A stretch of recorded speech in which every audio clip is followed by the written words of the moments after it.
really hard to pick just one thing that I really like about Amanda, but I would probably have to say that she's really always been there to help me out.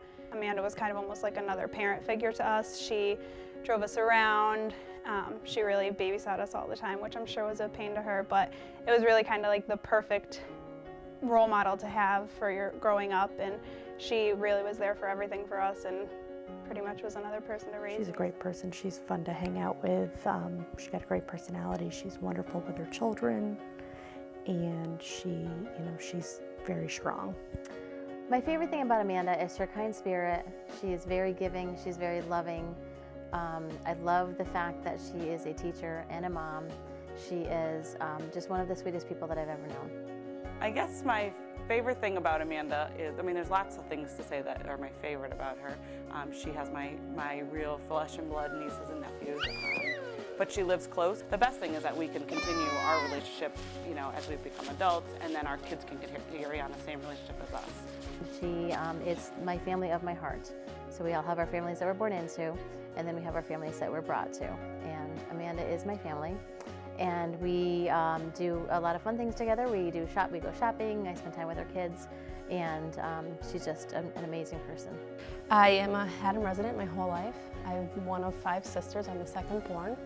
I did graduate from HK in 1997, and I went on from there to work at the Haddam Co-op while I went to school. I graduated CCSU with a bachelor's degree in early childhood and special education, and then I went on to have my first child, Caden, and I got a job in Hartford at the Hartford Public Schools at a magnet school called Mary Hooker Environmental Sciences.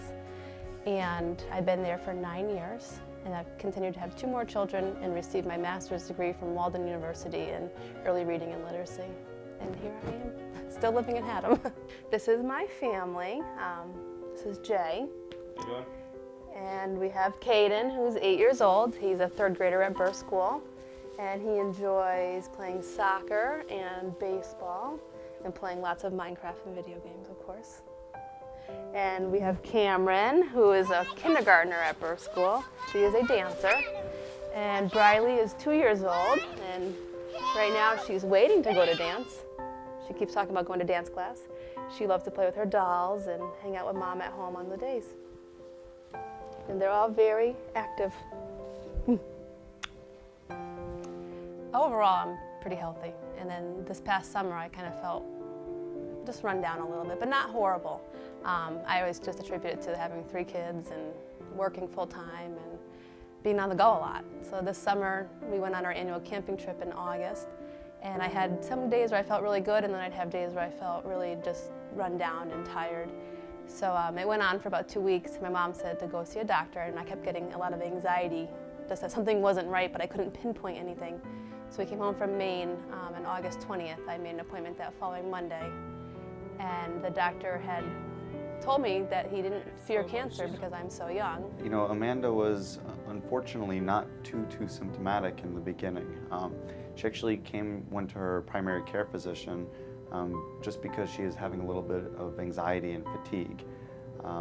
When she saw her primary care physician, she actually had some blood in the stool. I was actually able to see her 2 days later and then set her up for the colonoscopy that week. So it was not long before, after her symptoms presented, that we actually, started evaluating her. So she presented her primary care physician on that Monday. I saw her Wednesday, and then did the procedure on Friday. And during the colonoscopy is when they found a mass in my colon.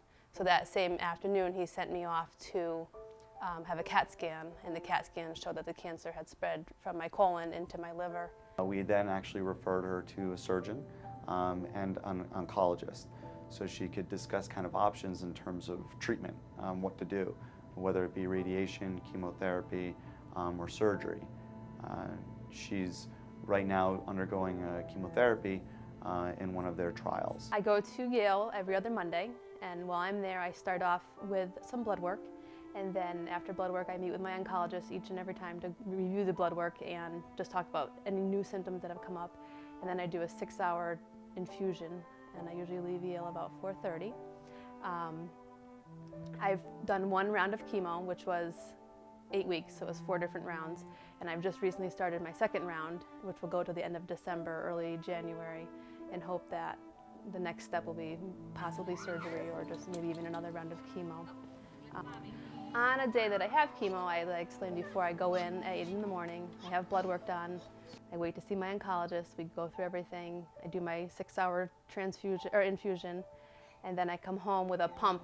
I have a port that's directly right into a vein, and I come home with a pump that gives me chemo for 46 more hours. So then on Wednesday, a visiting nurse will come out and just unattach my pump.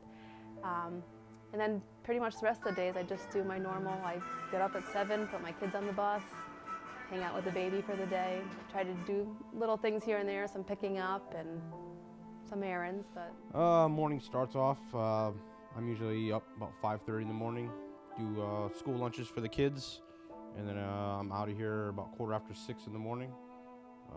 Drive out to Windsor, go work in Massachusetts, and then I don't get home until about 7 o'clock at night. That's give or take. Yeah, get home to do dinner and baths and then bed. And then I usually fall asleep on the couch. If everything works out the way we're planning, I will have surgery and they will do a liver resectioning where they take off part of the liver and then they can regrow it, go back in at a later point and take off the other part of the liver and regrow it. I'd also have the mass in my colon removed regardless of the liver surgery or not. But unfortunately, I don't know if I am a candidate for the liver surgery, and if so, would it cure me 100% or not? You know, I'm sure it was very hard for her to handle. She handled it very well. She's a very strong person. But when I talked with her, it was difficult. She said, you know, should I let my work know? What should I do? I have my children. I have to keep going. I have to beat this. What do I do? Every time I look at them, I get really emotional because I don't know my future. And I want to be here to raise them forever. And when I look at them, I get really sad that I don't know that that's going to be my option. I hope, and that's why I'm hoping for the surgery really bad. But that's probably the hardest part of this whole journey is raising 3 children and not knowing that I'm going to be able to be there for them forever. They're very loving. My son, I notice is a lot more affectionate nowadays. I think he, being the oldest, has a little more of a handle that cancer is pretty serious. But for the most part, like I said, they just know that I am sick and I'm doing what I can to get better for them. Definitely makes you think about, you know, all the possibilities of things that could happen to you. You know, I worry about what's going to happen to her, her family, how it affects everybody. But I think in general, it really, you know, just puts everything into perspective. You know, like the little things, kind of the idea of like, don't sweat the little thing, the small stuff. Really, you can't sweat that kind of stuff. Amanda and I have always been really close. All 5 of us sisters are really close with each other, and especially I spend a lot of time with Amanda and her family. But I think really it's just made me stop and think about our relationship more and to appreciate what we have a little bit more, because you don't really think about your relationships with people until something like this is thrown your way, and then you have to stop and think and really appreciate the people you have around you. So I think really that's how it's changed our relationship. Since Mandy's been ill, we've all spent more time with her, and it's brought us a lot closer. It makes me just devastated to see her like this, to see her, you know, ill and in pain, but it's brought us so much closer. I think the hardest part is seeing someone, especially your older sister, that you love in a lot of pain. It's hard to see someone who you always see as somebody who's very strong and can handle everything life throws at them, to be in so much pain that it makes her break down in tears. It's been very difficult to see her so sad and losing her hair and just having to deal with such a painful disease.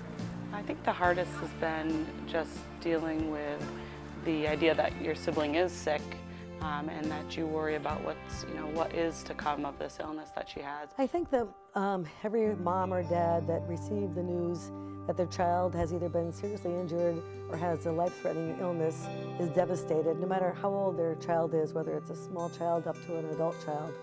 You worry about it, you think about it 24 hours a day, you pray about it. We've been very lucky that our family and our friends and this wonderful community have rallied behind us and made this situation easier for us. I've only been diagnosed for a short time, but in the short time, a few months, I've had tons of things already go on. All of us sisters and my mom and my dad have all taken turns bringing Amanda to chemo. She goes every other Monday, so we've all had a turn driving her there and staying with her. It's a whole long day process. I've gotten up in the morning with Amanda every day to help her get her kids ready for school and on the bus. I've helped Beth Geis with selling bracelets, distributing them throughout the town, making a meal, helping, any way I can do, doing some housekeeping if need be. So just always available to, we hang out on Fridays. I don't go to work on Fridays, so we hang out just to, emotional support, any kind of support that she needs. So I've been with her to every doctor appointment she's had. I go with her for chemo when I can. Sometimes her friends bring her, sometimes other family members bring her. I help out with the children when she has to go to doctor appointments or to chemo, and I will put them on the school bus or stay with them. I've run the vacuum. I've just sat and visited with her because sometimes she's just, needs some companionship. And I've helped her write thank you notes to all the wonderful people that have done things for her. So. We did a fundraiser down at June's restaurant a couple weeks ago, and there's so many people that just came to support us and help. Beth Geis has made these lovely bracelets that we have been selling throughout the town. It's really nice to see people in town when I'm walking around wearing the bracelets, or my daughter comes home from school and says, "Oh, my teacher had on your bracelet." Lots of people have been making me meals, family, friends, teachers from the school, and it's really helpful to come home and not have to worry about, what am I going to cook for dinner tonight? So that's a big, big help. Missy Steinhelper has been a huge help for me. When Mandy was first diagnosed, it was a really difficult time, and she wasn't feeling well and she wasn't eating well. So one of the things that I decided to do was bring her for breakfast a veggie shake, which has vegetables and Juice Plus protein, complete powder, and some other ingredients that will help build her strength and her health, because she was not eating very much at all. And that has just become a thing. So I stop by on my way to work every morning. I bring her a veggie shake. I visit with the kids. Sometimes I help out with the children. I will do some shopping for her if she needs me to, or just visit with her, sometimes just for comfort. But the great thing about stopping to see her every day is that I also get to give her a big hug. It means the world to me. I know we have a small knit community that we live in, but I didn't realize how many people would come out and support and show support to myself, my family, my extended family.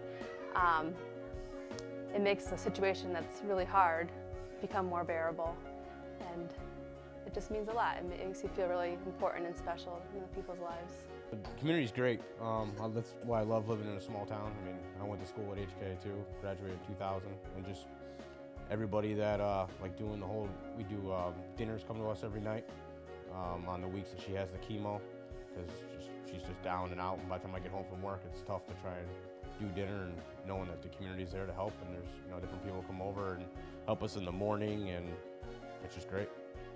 I just like to send a holiday message to the whole Haddam Killingworth community. I really feel special that everybody has been there, so supportive, and I just wish them all a happy holiday. I can't just pick out one person. It's just, like I said, the small town, it's great, and I wish everybody the best, and thank you. Merry Christmas!